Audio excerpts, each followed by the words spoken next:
Hoy día vamos a profundizar no tanto en el matrimonio en sí, que es un tema muy relevante al día de hoy y que ya lo hemos enseñado y hemos instruido en diversas oportunidades, sino que nos vamos a enfocar un poquito más en el versículo 32, cuando en el contexto está hablando justamente de la relación matrimonial. El apóstol Pablo acá, bajo la inspiración del Espíritu Santo, está refiriéndose a algo incluso aún más profundo y más grande. Cuando dice, grande es este misterio, más yo digo esto respecto de Cristo y de la iglesia. Y justamente de eso vamos a estar hablando, ¿verdad?, el día de hoy, acerca de Cristo y de su iglesia. Vamos a estar hablando de un misterio que, si bien en el Antiguo Testamento no fue revelado, de alguna manera estaba oculto, en el Nuevo Testamento sí nos ha sido revelado. Y de esa manera nosotros, al tener claridad de este misterio revelado, podemos también comprender, podemos también entender, podemos también asimilar varias cosas desde el Antiguo Testamento, ¿no es cierto?, y aplicarlas hoy en día en el Nuevo Testamento. Entonces, aunque la iglesia no era algo revelado en el Antiguo Testamento, sí hay aspectos tipológicos, ¿verdad?, que justamente tienen que ver con el matrimonio, que nos entregan verdades interesantísimas y muy prácticas para nuestra vida, para hoy en día, y especial y particularmente con respecto a la iglesia. Grande es este misterio, dice, ¿verdad?, la palabra del Señor. Otras versiones dicen así, porque nuestra versión, Reina Valera, dice, grande es este misterio, mas yo digo esto respecto de Cristo y de la iglesia. Otras versiones señalan, grande es este misterio, pero hablo con referencia a Cristo y a la iglesia. Y otras versiones, y en el original nos da a entender que este misterio, más que tiene que ver con el matrimonio, tiene que ver con la iglesia. Nosotros creemos que los misterios del Señor, y que son revelados en la Escritura, son para nosotros hoy en día, para que los comprendamos, porque han sido revelados. Es un uso distinto al que se utiliza tradicionalmente en las religiones hoy en día. En muchas religiones se habla de misterio como algo que todavía está oculto y como algo que solo unos pocos o la, ¿verdad?, jerarquía eclesiástica puede administrar o puede compartir. Pero no, la Escritura nos enseña, nos señala que los misterios que están revelados en la Escritura son de esa manera, revelados para que todos nosotros podamos comprenderlo, entenderlo y aplicarlo en nuestras vidas. Y uno de estos misterios, y en la Biblia básicamente se mencionan 7 misterios, ¿verdad? Uno de estos misterios es justamente el misterio de la iglesia, que en el Antiguo Testamento estuvo oculto, no fue revelado. Sin embargo, sí se establecieron tipos, ¿verdad?, ilustraciones hacia el futuro de lo que iba a ser la iglesia, pero que en el Nuevo Testamento sí fue revelado por inspiración del Espíritu Santo a los santos hombres de Dios que, inspirados, ¿verdad?, escribieron, dejaron registrado en forma escrita la santa palabra del Señor, y que son para nuestro provecho. Entonces, de eso vamos a hablar el día de hoy, de este gran misterio revelado de la iglesia, y cómo el matrimonio es tipo de esta relación, de la relación entre Cristo y su iglesia, y lo que eso también implica a nuestras vidas. Y vamos a ver cómo, ¿verdad?, es muy importante el leer, el estar permanentemente estudiando el Antiguo Testamento para aprovechar mucho mejor en su contexto y en su entendimiento completo, ¿no es cierto?, el Nuevo Testamento. ¿Ya? Como ya lo he mencionado, hay personas que dicen que para entender el Antiguo Testamento, ¿verdad?, hay que leer primero el Nuevo Testamento. Yo pienso todo lo contrario. Yo sostengo de que para entender bien el Nuevo Testamento es importantísimo y necesario hacer el esfuerzo de leer y entender en parte por lo menos el Antiguo Testamento, porque hay muchas cosas que ahí se revelaron y que luego en el Nuevo Testamento se complementan y se revelan para nuestro beneficio. Así que vamos a ir al Génesis, Génesis capítulo 1, porque originalmente la creación del hombre y la mujer, ya lo que nosotros entendemos como matrimonio, originalmente, entre otros, tuvo 3 propósitos esenciales. Génesis capítulo 1 nos menciona la creación de todo, del universo. La Biblia dice, entendemos, ¿verdad?, la creación de Dios por medio de su palabra. Ya allí vemos, ¿verdad?, un resumen en el capítulo 1 de todo lo que Dios creó. En el principio comienza el versículo 1, creó Dios los cielos y la tierra. Pero también vemos cómo Dios creó al hombre y a la mujer y le dio un propósito. Miren lo que dice, por favor, Génesis capítulo 1, versículos 26 al 28. Entonces, después de haber hecho la creación, ¿verdad?, el cielo, la tierra, la luz, después de haber, ¿no es cierto?, creado la vegetación, los peces en el mar, los animales, entonces, dice versículo 26, entonces dijo Dios, hagamos al hombre a nuestra imagen, conforme a nuestra semejanza, y señoree en los peces del mar, en las aves de los cielos, en las bestias, en toda la tierra, y en todo animal que se arrastra sobre la tierra.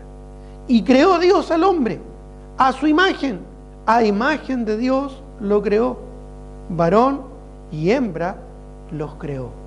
Y los bendijo Dios y les dijo, fructificad y multiplicaos, llenad la tierra y sojuzgadla, y señoread en los peces del mar, en las aves de los cielos, y en todas las bestias que se mueven sobre la tierra.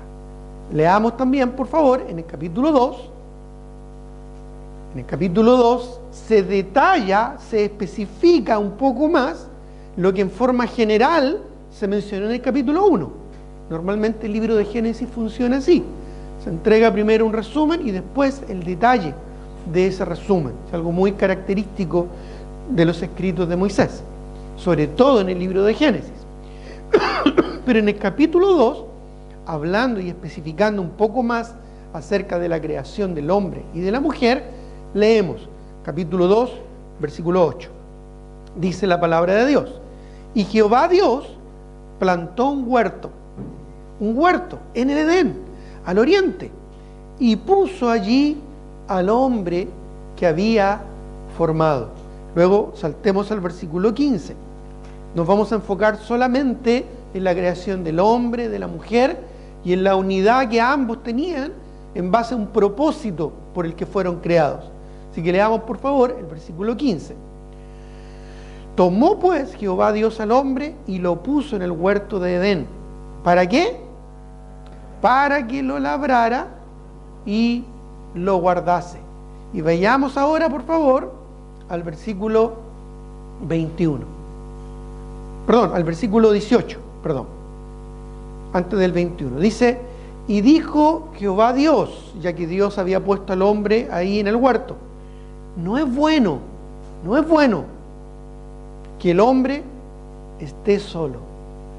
Le haré ayuda idónea para él. Recuerda esa frase que la vamos a después a profundizar un poquito más allá. No es bueno.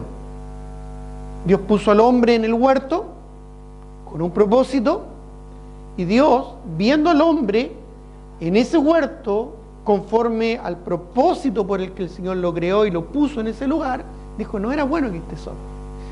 Le haré ayuda idónea para él. Ahí tenemos, ¿verdad?, en el corazón de Dios ya la creación del matrimonio, de esta institución del matrimonio. Saltemos ahora sí al versículo 21. Entonces Jehová Dios hizo caer sueño profundo sobre Adán, y mientras éste dormía, tomó una de sus costillas y cerró la carne en su lugar. Y de la costilla que Jehová Dios tomó del hombre, hizo una mujer y la trajo al hombre. Dijo entonces Adán, esto es ahora hueso de mis huesos y carne de mi carne. Esta será llamada varona, porque del varón fue tomada. Ahí vemos el principio, ¿verdad?, de la genética, como Dios es un genetista, ¿no es cierto?, sobresaliente, y de una manera espectacular, ¿verdad?, dio solución práctica y benéfica, ¿verdad?, a lo que él mismo había señalado. No era bueno que el hombre estuviera solo. Le haré ayuda idónea para él. Versículo 24. Por tanto, y aquí, ¿verdad?, tenemos la conclusión de todo este proceso creativo con relación al hombre y la mujer. Dejará el hombre a su padre y a su madre y se unirá a su mujer y serán una sola carne. La creación del hombre y de la mujer, la creación del matrimonio, que originalmente tuvo propósitos eternos. Dentro de esos propósitos destacan 3 propósitos fundamentales. En primer lugar, Dios no solo creó el cielo y la tierra, no solo creó la vegetación y los animales, sino que preparó un lugar especial para que allí habitara el ser humano y plantó un huerto. Y en ese huerto puso al hombre y a la mujer. ¿Para qué? ¿Cuál fue el primer propósito por el cual Dios los puso allí? Bueno, la misma Escritura lo señala, ya lo leímos, para labrar, ¿no es cierto? Debía cuidar el huerto, para administrarlo, ¿verdad? Y para extender el huerto.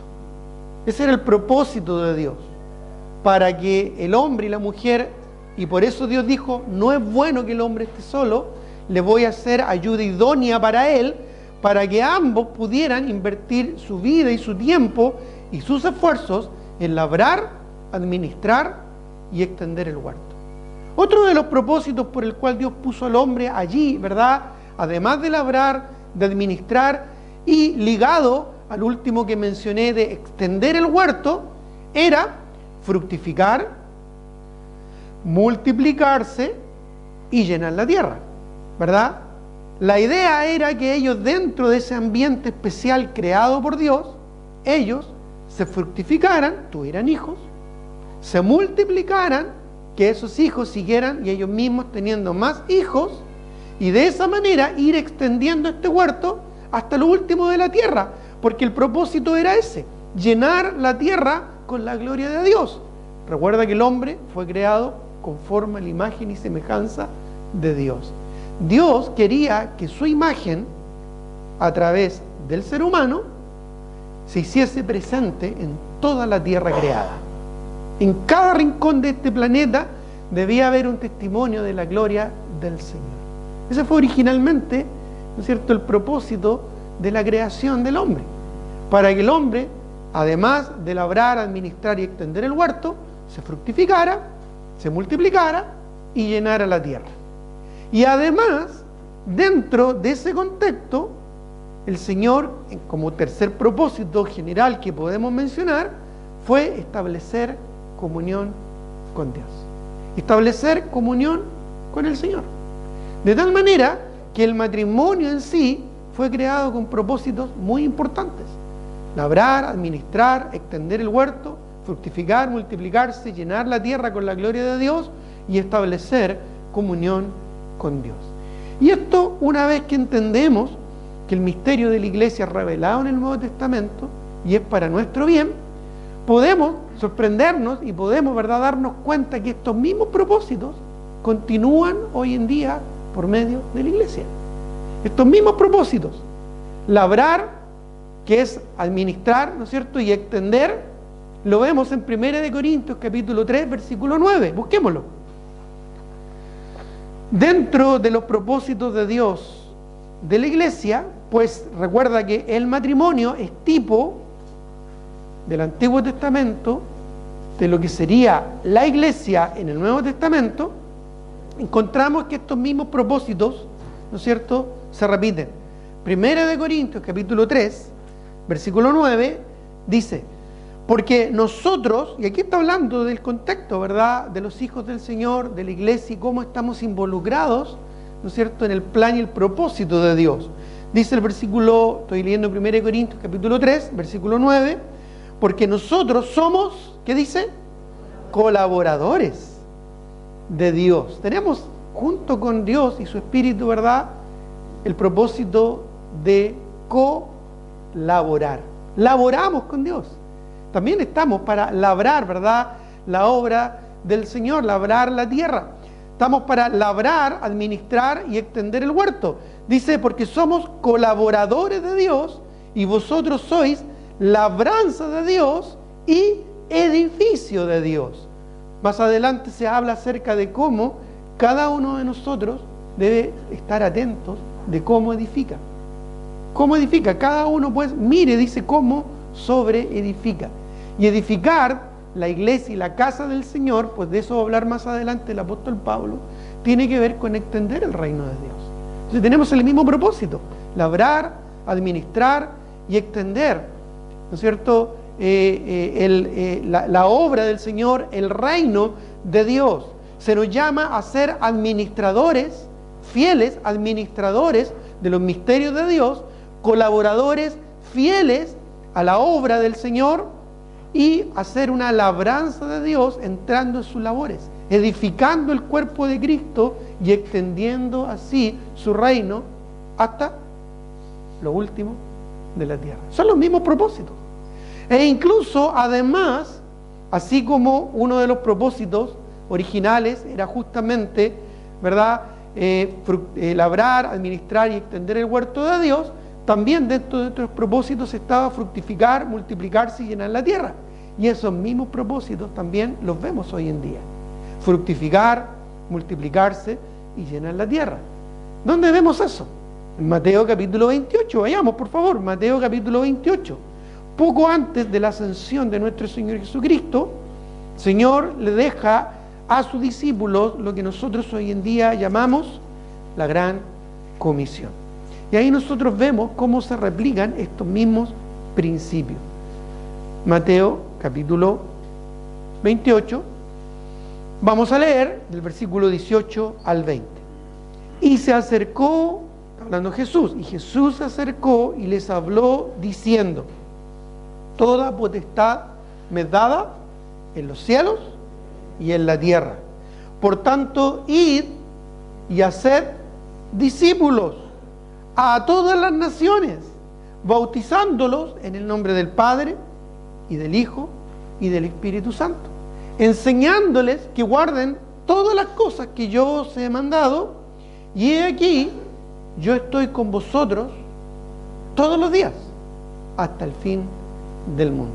El mismo propósito, fructificar, multiplicar y llenar la tierra, ya no en términos físicos, sino espirituales. Ir y ganar almas es fructificar. Ir y ganar almas es fructificar, ganar a alguien para Cristo. Luego, multiplicándose al hacer discípulos que hacen discípulos. Cuando yo no solo me fructifico, sino que discipulo a alguien para que ese, a su vez, pueda ganar a otros para Cristo, yo me estoy multiplicando. De la misma manera que un padre tiene a sus hijos y luego, ¿verdad?, a sus nietos. Y de esta forma, ¿no es cierto?, de esta manera, llegar con la misión global hasta lo último de la tierra. ¿Y cuál es la misión global? Hacer conocido el nombre, la gloria y la salvación de Jehová hasta el último rincón de este planeta. Originalmente Dios puso al hombre en el huerto para que lo labrara, lo administrara y lo extendiera, pero también para que se fructificara, se multiplicara y llenara la tierra con la imagen de Dios, debido a que el hombre fue creado a su imagen y semejanza. Dios quería que su imagen, Dios quería que su gloria y su nombre estuviese presente en todo este planeta.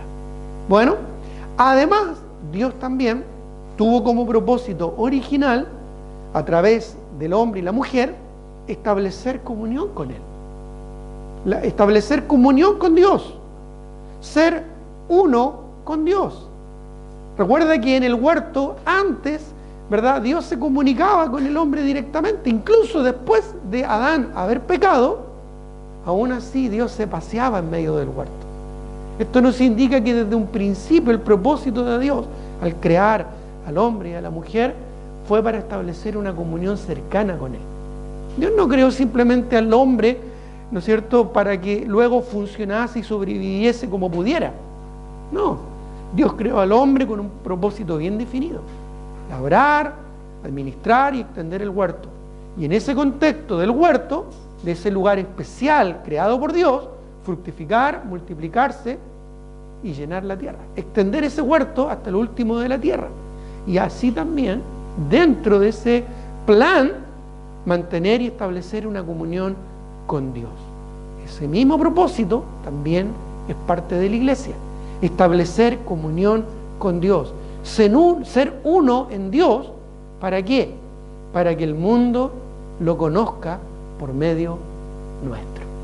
Jesús dijo, ¿verdad?, donde hay dos o más congregados en mi nombre, ahí estoy yo, en medio de ellos. Mira, acompáñame a Juan capítulo 17, versículo 20, y yo solo seleccioné estos pasajes, ¿verdad?, para de alguna manera resumir esto que estoy planteando y que les estoy enseñando en esta mañana. Pero hay muchos pasajes en la Escritura que corroboran y que confirman y complementan esto que yo les estoy mencionando. Pero en Juan capítulo 17 vemos, ¿verdad?, de manera muy clara y evidente la importancia de la comunión con el Señor. En Juan capítulo 17, versículo 20, y aquí vemos también el propósito por el cual Dios quiere establecer comunión íntima y cercana con los suyos a través de su iglesia. Pues recuerda, de eso estamos hablando, de este misterio, ¿verdad?, revelado, tan importante y tan grande, como señala la Escritura. Grande es este misterio, que es la iglesia. Dice el versículo, ¿verdad?, Juan capítulo 17, el versículo 20 hasta el 23. Dice, mas no ruego, porque el Señor aquí a propósito, en el contexto está orando por sus discípulos. Está orando, ¿verdad?, por su iglesia, por esa iglesia que Él mismo ganó con su propia sangre y que Él estableció en sí mismo, que es la roca. Esa iglesia que Él encomendó, esa iglesia que Él fortificó y potenció a través de su ministerio y luego a través de la promesa del Espíritu Santo.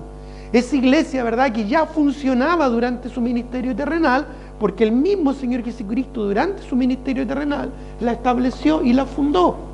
Entonces dice, mas no ruego, versículo 20, mas no ruego solamente por estos, sino también por nosotros. Dice, por los que han de creer en mí, por la palabra de ellos. Está implícito el concepto de la fructificación y de la multiplicación. Dice, para que todos los que, ¿verdad?, lleguemos al Señor sean, ¿qué dice? Uno. Para que todos sean uno. Como tú, incluso nos da, ¿no es cierto?, la manera, la forma en que el Señor quiere lograr y lo que significa esta unidad, como tú, oh Padre, en mí y yo en ti, que también ellos sean uno en nosotros, en Dios. ¿Para qué? Ahí lo dice el propósito, ¿verdad? Para que el mundo crea que tú me enviaste. Cuando el mundo nos ve, ¿qué debería haber? Bueno, la imagen restaurada de Dios que el hombre perdió allá en el huerto. Y eso solo es posible no por nuestra reforma, no por nuestra religión, no por nuestro esfuerzo, porque no es por obras para que nadie se gloríe, sino por la obra redentora de Cristo. En Cristo recuperamos la gloria del Señor y la imagen de Dios. Y el mundo debería ver en nosotros y debería ver en su iglesia la gloria de Dios, la imagen de Dios, la imagen restaurada de Dios. Pues el hombre, ¿verdad?, perdió la imagen gloriosa de Dios cuando pecó allá en el huerto de Edén. El primer Adán, por su desobediencia, la perdió. Pero vamos a ver también más adelante que el segundo Adán, que es el Señor Jesucristo, Él la recuperó. Y nos permite a nosotros ser parte de ese propósito, para que el mundo crea, ¿no es cierto?, que Cristo vino a este mundo, que tú me enviaste, dice el versículo 21. Sigamos leyendo. La gloria que me diste, yo les he dado. La gloria ahí se refiere a la imagen y semejanza de Dios. Por eso es que está llena la Escritura al referirse de que el propósito de nuestra salvación es ser conformados a la imagen de Cristo. Por eso es que el discipulado es tan importante, porque tiene que ver con eso, el ser conformados a la imagen de Cristo. Dice, la gloria que me diste, yo les he dado para que sean uno, así como nosotros somos uno. Miren lo que dice el versículo 23. Yo en ellos y tú en mí, para que sean perfectos, completos en unidad, es lo que literalmente significa, completos o perfectos en unidad. ¿Para qué? Para que el mundo conozca que tú me enviaste y que los has amado a ellos como también a mí me has amado. ¿Te das cuenta cómo los mismos propósitos que tuvo originalmente el matrimonio se replican hoy en día en nosotros, la iglesia del Señor? Siguen estos mismos propósitos. Estamos para labrar, administrar y extender el reino de Dios, para fructificarnos, multiplicarnos y llenar la tierra con el nombre, la gloria y la salvación de Jehová hasta la última criatura, y establecer comunión con Dios, mantener comunión con Dios al ser uno con Dios, para que el mundo conozca de Dios por medio nuestro. Nosotros tenemos ese propósito como iglesia: hacer conocido el nombre de Dios hasta lo último de la tierra, ser testigos de su obra redentora para que la salvación sea conocida, y mostrar la gloria del Señor a través de vidas a la semejanza de nuestro, que sean conformadas a la semejanza de nuestro Señor Jesucristo. Tenemos el mismo plan y el mismo propósito, no ha cambiado. Por eso es que este misterio de la iglesia es tan grande, porque comienza en Génesis y continúa a lo largo de toda la historia humana. Bueno, es interesante además también señalar que el vínculo matrimonial también se fundamentó en tres aspectos básicos. El vínculo en sí. Volvamos a Génesis capítulo 2, versículo 24. Y si puedes también tener ahí, ¿verdad?, abierto, o tener, ¿no es cierto?, un dedito ahí, una marca, un marcador, ¿verdad?, en Efesios capítulo 5, que es nuestro texto central, con el que comenzamos, ¿verdad?, este estudio en Efesios capítulo 5, sería ideal porque de ahí cita, ¿verdad?, al Génesis. Pero en Génesis capítulo 2, versículo 24, leemos: por tanto, dejará el hombre a su padre y a su madre, y se unirá a su mujer, y serán una sola carne. Ya, ahora vayamos a Efesios capítulo 5, versículo 31, donde se aplica, ¿no es cierto?, este mismo aspecto. Efesios capítulo 5, versículo 31, dice: por esto dejará el hombre a su padre y a su madre, y se unirá a su mujer, y los dos serán una sola carne. Pero recuerda lo que dice el versículo siguiente, el 32. Grande es este misterio, mas yo digo esto respecto de Cristo y de la iglesia. Interesante, ¿verdad? Ahora, ¿cuáles son estos tres aspectos básicos? Bueno, primero, la separación. La separación, dice, dejará el hombre a su padre y a su madre. Hay un dejar, hay el inicio, el comienzo de un nuevo hogar, hay el comienzo de una nueva fase, ¿verdad?, en la experiencia del ser humano, cuando se separa de sus padres, cuando sale del hogar y comienza, ¿verdad?, una nueva casa. Separación. De hecho, la palabra iglesia es tomada de una palabra griega que es la palabra ekklesía. Y la palabra ekklesía es bien particular porque señala literalmente, a través de su primera palabra, que es la palabra ek, literalmente significa separación, sacar, apartar. Ekklesía. Klesía tiene que ver con el concepto de reunir. Y tiene que ver esto con la idea de un grupo de personas tomadas aparte, sacadas aparte. Igual que un matrimonio comienza una nueva etapa, ¿no es cierto?, saliendo de la casa de sus padres, nosotros hemos salido de este mundo. Hemos sido apartados, hemos sido sacados, ¿verdad?, y unidos, congregados en el matrimonio, en el santo vínculo del matrimonio, para comenzar un aspecto totalmente distinto que el anterior. Ekkaleo. Ahí está la iglesia. Y es por eso, a propósito, ¿verdad?, que el bautismo es tan importante? Porque el bautismo justamente tiene que ver con eso, con la identificación de nuestro Señor Jesucristo. Y es lo que nos añade, ¿no es cierto?, a la iglesia. Entonces, ¿cuál era el primer concepto básico en el que se cimenta, ¿no es cierto?, originalmente el matrimonio? Separación. Muchos matrimonios hoy en día fracasan porque no hay una separación de sus padres. No hay un nuevo hogar o un nuevo ser que está formándose.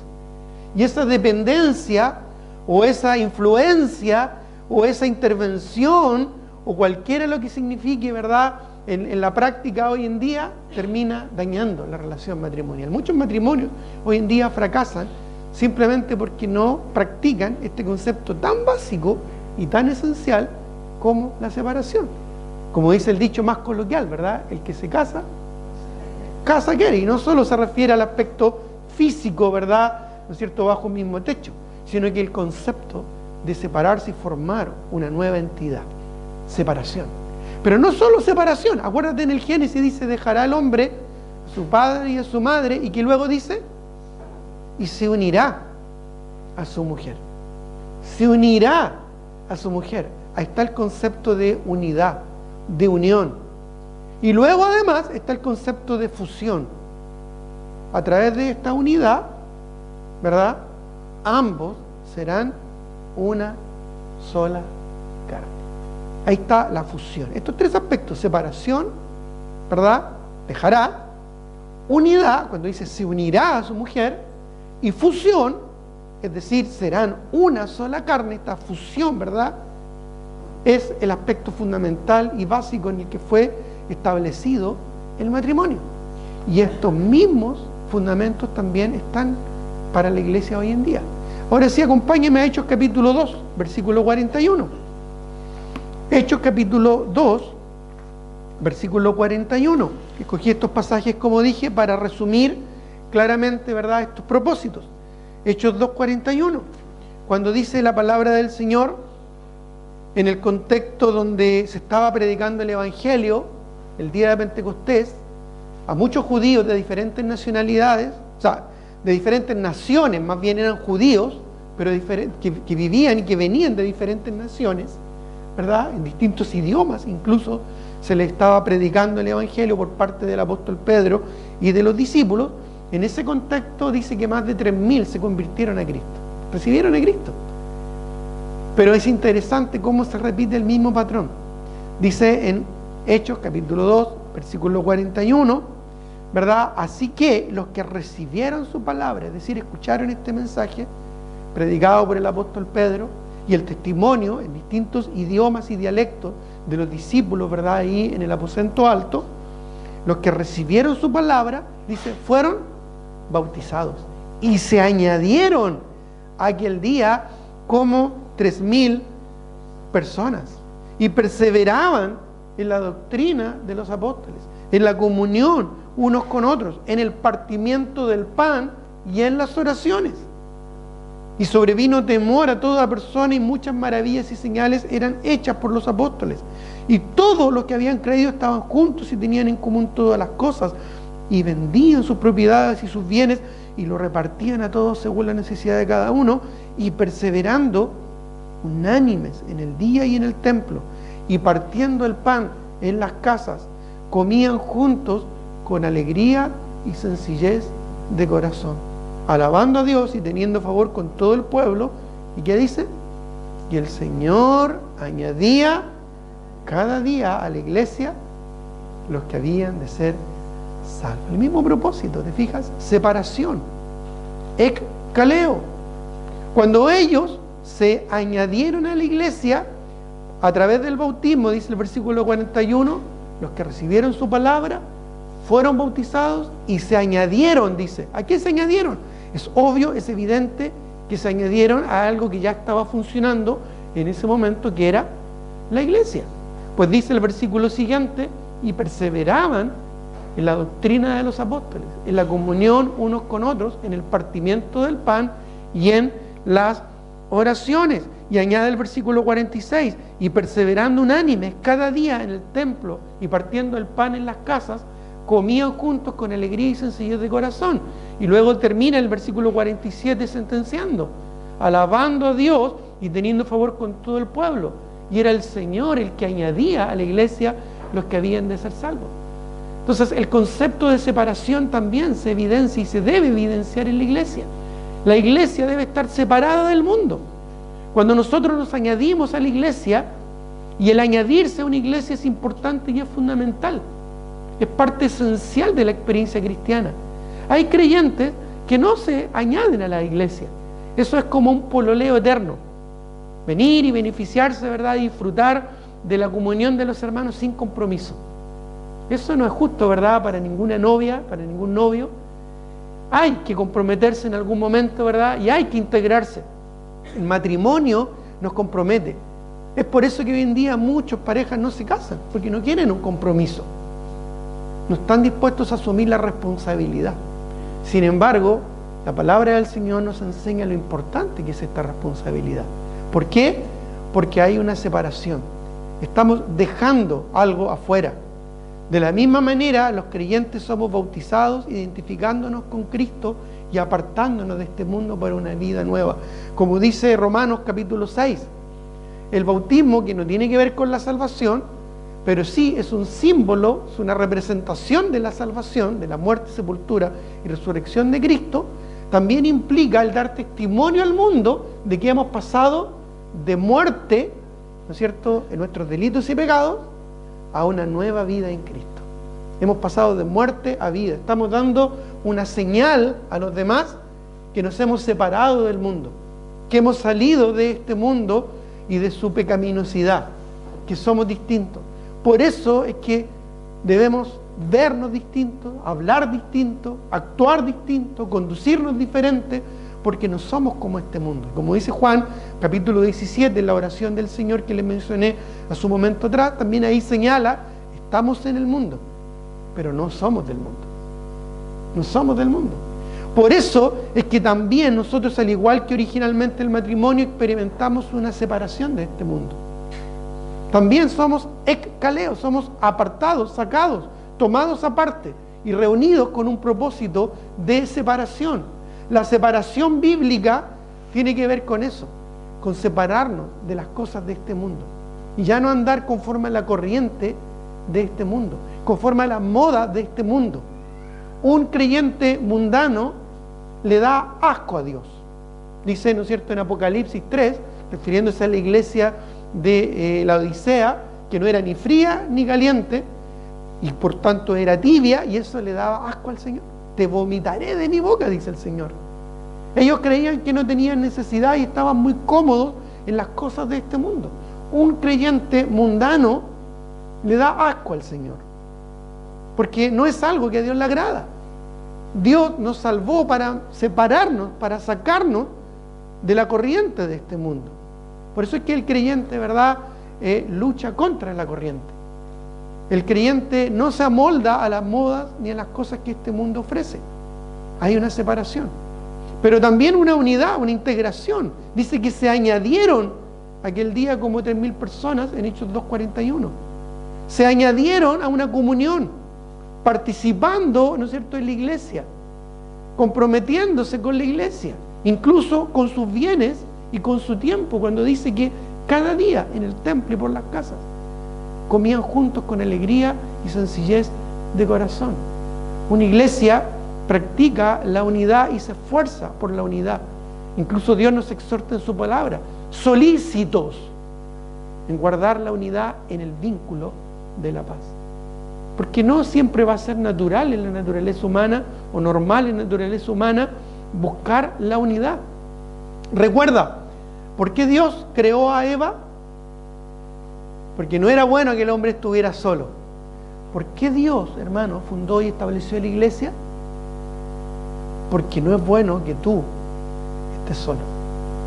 Porque no es bueno que tú, un hijo de Dios, estés solo. ¿Entiendes esto? No es bueno que estés solo. Por eso es que Dios estableció y fundó su iglesia, para que en el contexto gregario nosotros pudiéramos cumplir los propósitos del Señor. Una iglesia es parte, ¿verdad?, de estos propósitos: la unidad, la integración, añadirse, comprometerse, ser parte de la iglesia es parte esencial de este gran misterio que Dios desde un principio y desde el Génesis así lo estableció a través del matrimonio. En el matrimonio había esta separación, había esta unidad, y ¿te acuerdas cuál era la última? Estaba esta fusión.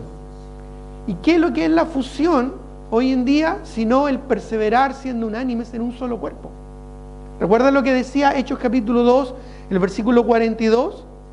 Y perseveraban en la doctrina de los apóstoles, en la comunión unos con otros, en el partimiento del pan y en las oraciones. Mira, acompáñenme a Romanos capítulo 12, versículo 4 y 5, que además, ¿verdad?, insiste en este concepto. Romanos capítulo 12, versículo 4 y 5, dice: porque de la manera en que en un cuerpo tenemos muchos miembros, pero no todos los miembros tienen la misma función, así nosotros, siendo muchos, Pablo le está escribiendo aquí a la iglesia en Roma, que eran muchos probablemente, siendo muchos, ¿qué dice?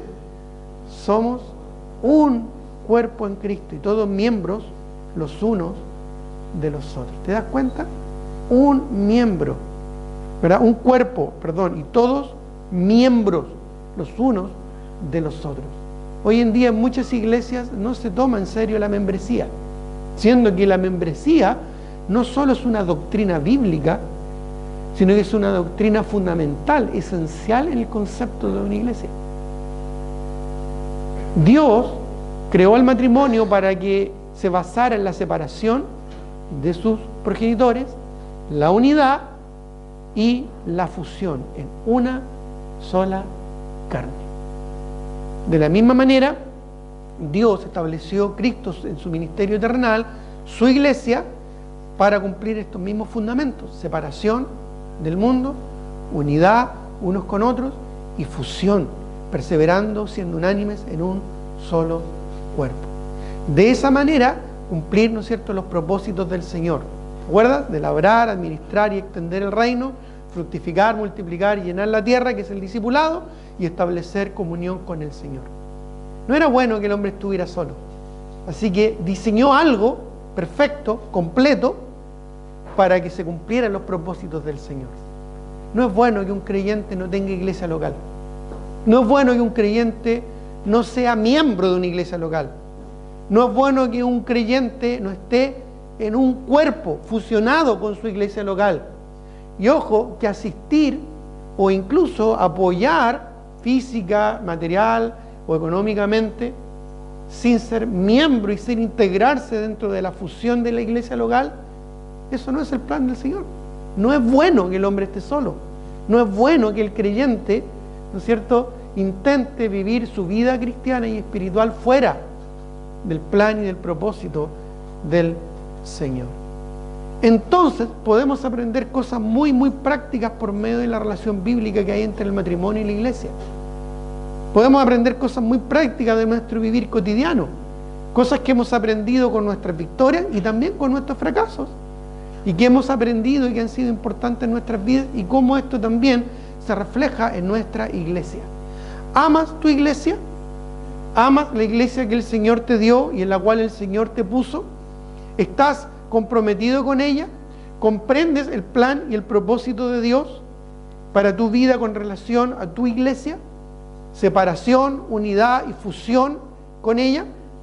Bueno, acá en Efesios 3, volviendo a nuestro texto, por favor, en Efesios capítulo 5, podemos ver y aprender cosas muy prácticas. Y aquí vamos a ver tres aspectos fundamentales también en el matrimonio que nos enseñan a funcionar bien como iglesia y a ser parte de la iglesia. Efesios capítulo 5, y vamos a leer ahora el versículo 25. Y vamos a hablar de este primer aspecto fundamental. Efesios 5, capítulo 5, versículo 25. ¿Lo tienen? Dice: maridos, amad a vuestras mujeres, así como Cristo amó a la iglesia y se entregó a sí mismo por ella. El mandamiento rector fundamental que Dios le da al hombre en el contexto del matrimonio es el amor. El amor. Le da muchas otras responsabilidades, pero el aspecto fundamental, la responsabilidad esencial que Dios le da al varón en el hogar es el amor, y no cualquier tipo de amor. No está hablando solo de un amor romántico, o un amor erótico, o un amor, ¿verdad?, pasional. En realidad la palabra que utiliza ahí es la palabra ágape. Y esa palabra ágape se relaciona a un amor sacrificial. A estar dispuesto a sacrificarse a sí mismo para mostrar, ¿verdad?, su amor hacia su cónyuge. De la misma manera, en una iglesia, también el amor es un elemento fundamental. De hecho, presenta a Cristo como Él amó a su iglesia y se entregó a sí mismo por ella.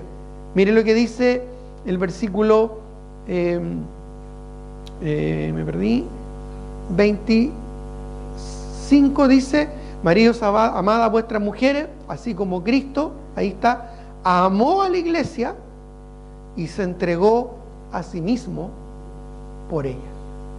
En esto muestra Dios, dice la palabra, su amor para con nosotros. En que nos dijo cuánto nos quería.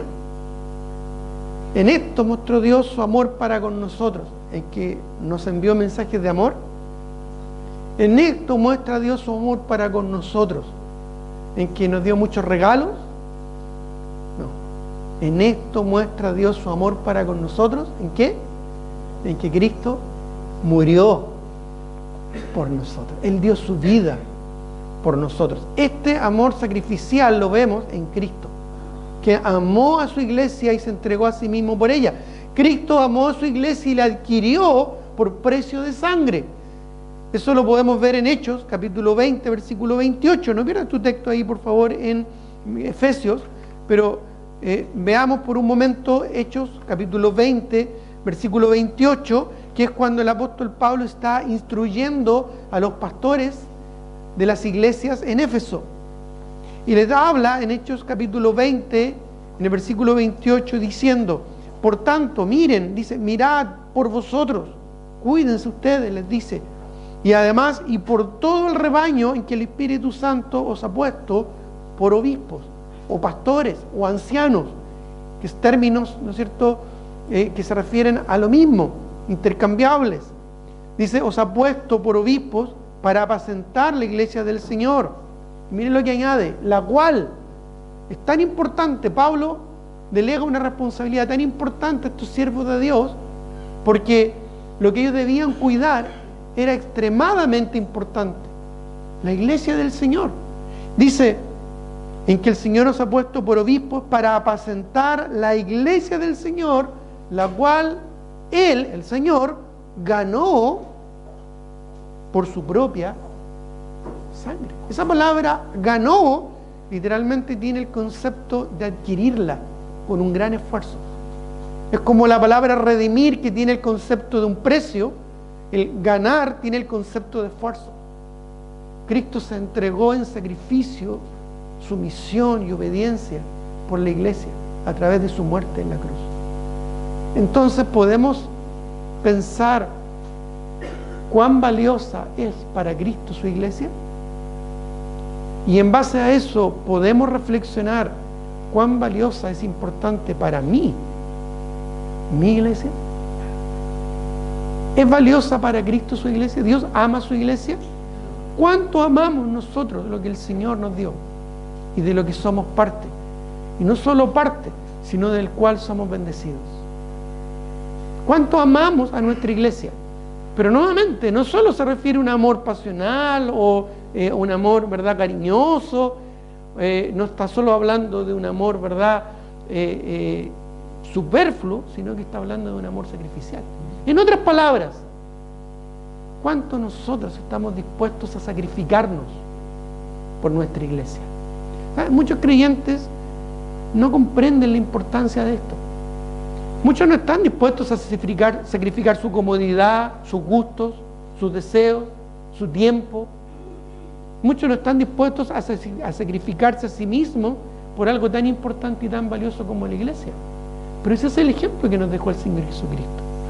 Ahí tenemos el primer fundamento esencial que debe regir un matrimonio, el amor. Obviamente esto también aplica no solo al hombre, sino a la mujer. De la misma manera, la mujer que es receptáculo del amor de su esposo debe responder a ese amor de manera natural. ¿Y qué es lo que nos dice la Escritura? Nosotros le amamos a Él. ¿Por qué? Porque Él nos amó primero. ¿No dice la palabra del Señor, no lo dijo Cristo en su ministerio, al que mucho le ha sido perdonado, mucho ama? ¿De dónde te sacó el Señor? ¿De cuántas cosas te perdonó el Señor? Entonces, ¿cómo no amarlo? Y si amamos al Señor, ¿cómo no amar a su iglesia? Es increíble hoy en día cómo la mentira del diablo se ha metido en el corazón de tanta gente que dice amar a Dios, pero no amar a la iglesia. No, yo creo en Dios, pero no creo en la iglesia. Y es verdad que muchas iglesias, por el pésimo y mal testimonio que han dado, han hecho que muchos incrédulos desechen o desestimen o tuerzan lo que es verdad, el verdadero valor que tiene la iglesia. Pero Dios sigue amando a su iglesia y Dios sigue estando presente en su congregación, y hoy día Dios está aquí presente dentro de su iglesia, pues Dios dijo y prometió en su palabra: donde hay 2 o más congregados en mi nombre, ahí estoy yo en medio de ellos. El miembro principal de esta iglesia no es el pastor, no son los diáconos, no es el directorio. El mismo miembro principal de esta iglesia no son los del equipo de alabanza, no son los del equipo de servicio, no son los maestros de escuela dominical o los predicadores. El mismo miembro principal de esta iglesia es el Señor Jesucristo, como cualquier iglesia que honra y ama al Señor. Él es el miembro principal. Y cuando nosotros nos reunimos cada domingo, nos reunimos para estar con Él, para compartir con Él. ¿Por qué? Porque el Señor ama a su iglesia y se entregó a sí mismo por ella.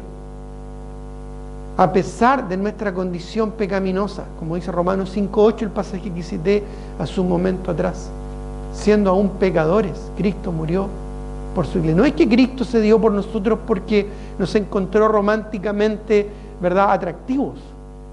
No. Cuando Dios miró a la raza humana, la vio caída y perdida en sus delitos y pecados. Cristo vino a buscar y a salvar lo que se había perdido. Y cuando Dios dice que de tal manera amó, es porque de tal manera ese amor sacrificial se sobrepuso a todo en contra para que el Señor decidiera amarnos. No porque lo mereciéramos, no porque lo valiéramos, simplemente por misericordia y gracia. Pues por gracia somos salvos, por medio de la fe. Qué importante es darse cuenta que Dios ama a su iglesia, y qué importante es entender y asimilar que nosotros también se nos manda a mostrar el mismo amor. ¿Sabías eso? Sí, Dios nos manda a nosotros a mostrar el mismo amor mutuo con los hermanos y con nuestra congregación. La iglesia no es algo lejano o ajeno. No es voy a esa iglesia, no es voy a la iglesia, es voy a mi iglesia, estoy en mi iglesia. De hecho, es más, somos parte de esta iglesia. Del momento que somos miembros unidos, fusionados en una congregación, somos parte de la iglesia. En otras palabras, somos la iglesia.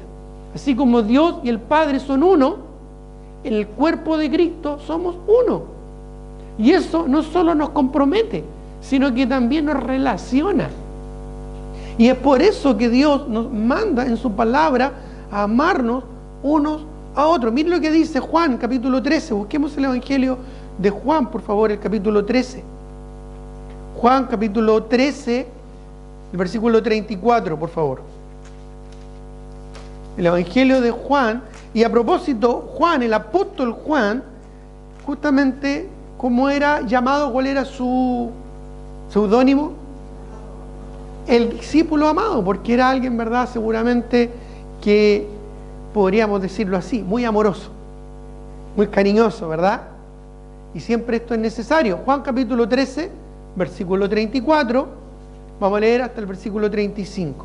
Dice: un mandamiento nuevo os doy, Ya, un mandamiento nuevo os doy, que os améis unos a otros como yo os he amado, que también os améis unos a otros.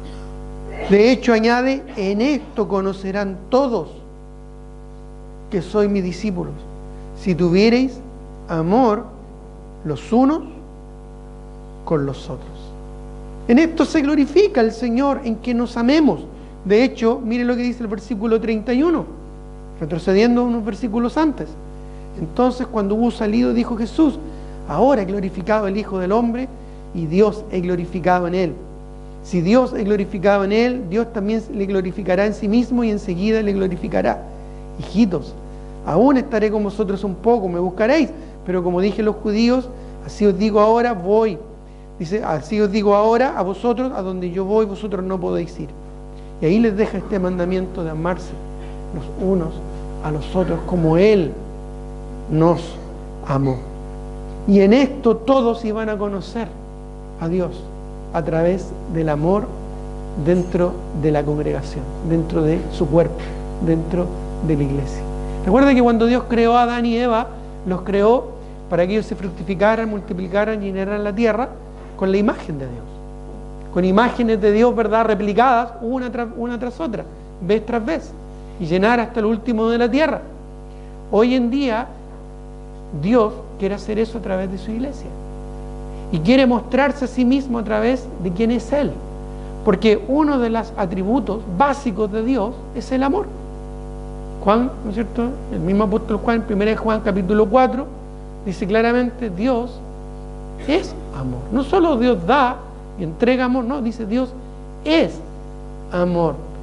Mira ahora lo que nos dice Juan, capítulo 15, versículos 12 al 13. Un poquito más allá, en el contexto está hablando de la perseverancia que tenemos que tener en el Señor, de perseverar en Cristo, así como la vid, no sé, los pámpanos permanecen en la vid.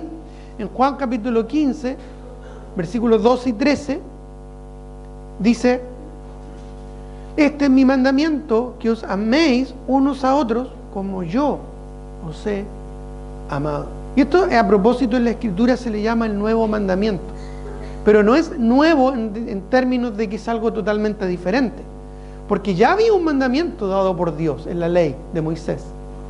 Ese mandamiento era que debemos amar a nuestro prójimo como a nosotros mismos.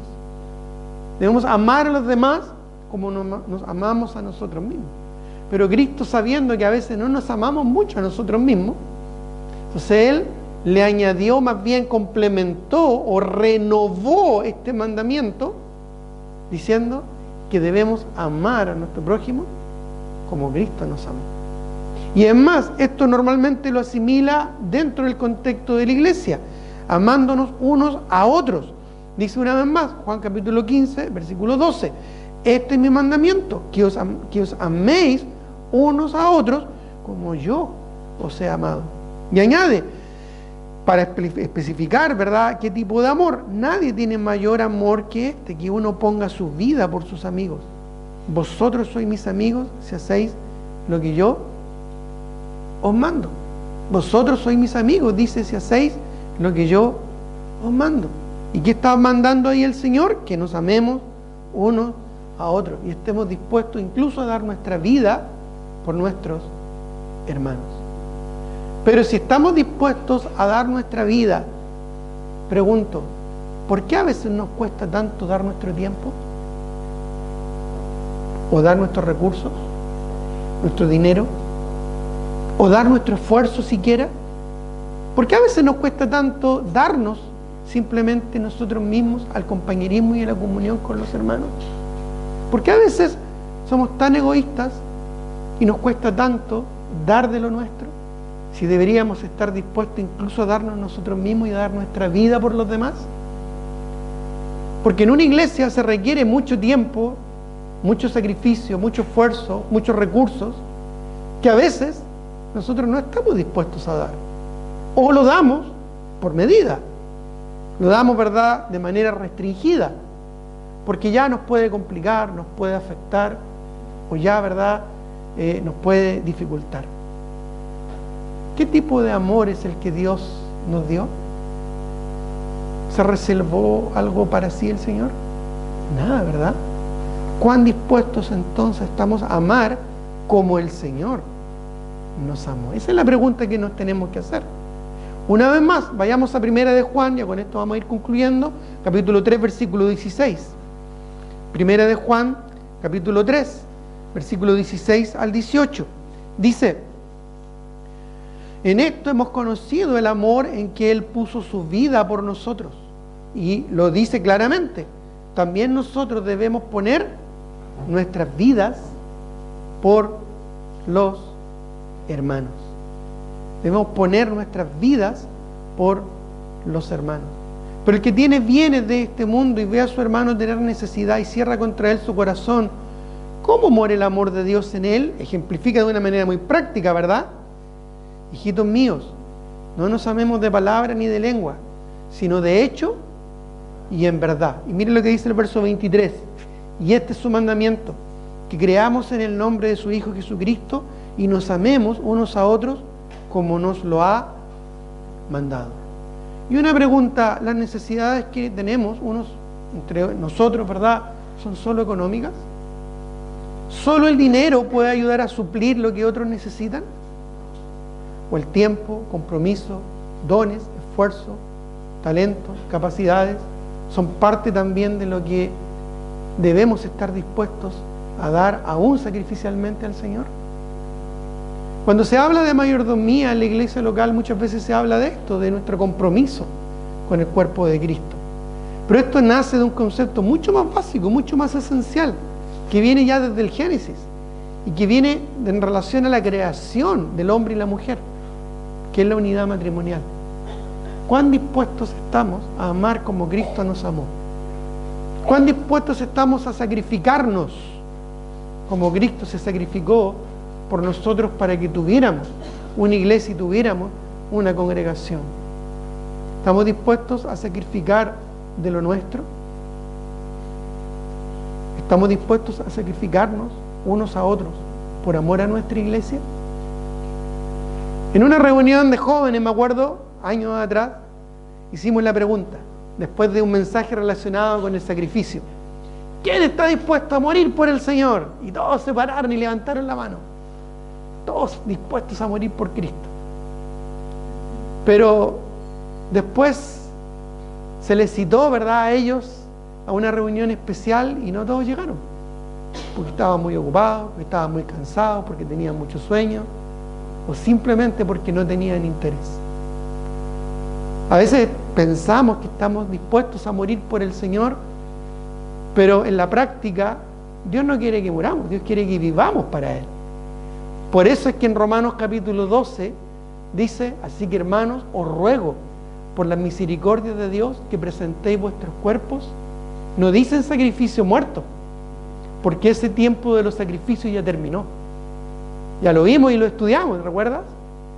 Sino en sacrificio vivo, santo, agradable a Dios. ¿Dónde y de qué manera podemos nosotros en la práctica mostrar ese sacrificio vivo? En la iglesia, en la congregación, en el esfuerzo y en los sacrificios que yo estoy dispuesto a hacer por mi iglesia, que no solo es estar y venir a las reuniones, ¿no es cierto?, y esforzarnos por estar, sino involucrarnos y servir dentro de la congregación, ser parte del cuerpo y ser realmente un elemento comprometido dentro de la iglesia, aun si eso tiene un costo, porque el sacrificio no es una carga cuando hay amor. Quizás eso, ¿verdad?, es algo que necesitamos reflexionar. Tengamos un momento de oración.